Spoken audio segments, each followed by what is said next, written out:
বার্ষিক শতকরা 8.50 টাকা চক্রবৃদ্ধি মুনাফায় 10,000 টাকার 2 বছরের সবৃদ্ধি মূল ও চক্রবৃদ্ধির মুনাফা নির্ণয় করো। এখানে সবৃদ্ধি মূল বলতে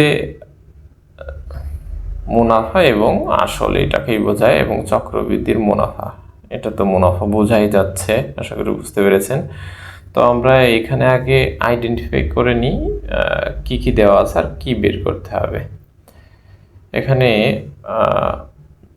পি দেওয়া আছে, অর্থাৎ কি মূলধন দেওয়া আছে 10,000, আর রেট দেওয়া আছে 8.50 এবং সময় দেওয়া আছে 2 বছর।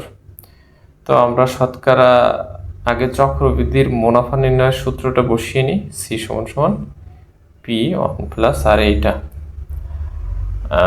তো মান বসালে পি সমান কি 10,000, আর হলো 8.50/100। এখানে এক লাইন কম করা আছে, যোগ করে নিয়েছি, 108 হয়ে গেছে। এটাকে আমরা ডাবল করে নিব, 200 করলে এই পয়েন্টটা উঠে যাবে, অর্থাৎ কি 217 হয়ে যাবে।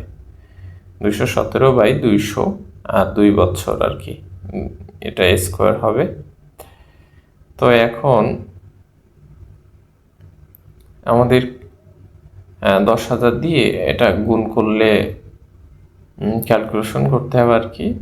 217-রে আমরা 2 বার দিয়েছি কারণ 2 স্কোয়ার আছে, এটা ক্যালকুলেশন করলে 11,772.25 হয়। এটা হলো কি সবৃদ্ধি মূল, অর্থাৎ কি চক্রবৃদ্ধির মুনাফা সহ। তাহলে চক্রবৃদ্ধির মুনাফা সহ হলে শুধু আসলটা এখন বাদ দিলে মুনাফা বের হয়ে যাবে। আসল কত? 10,000। 10,000 আমরা বাদ দিয়ে দেবো। এখন এই 11,772 থেকে 10,000 বাদ দিলে যেটা থাকবে এটাই আসলে আমাদের মুনাফা, অর্থাৎ কি 1772.25 টাকা।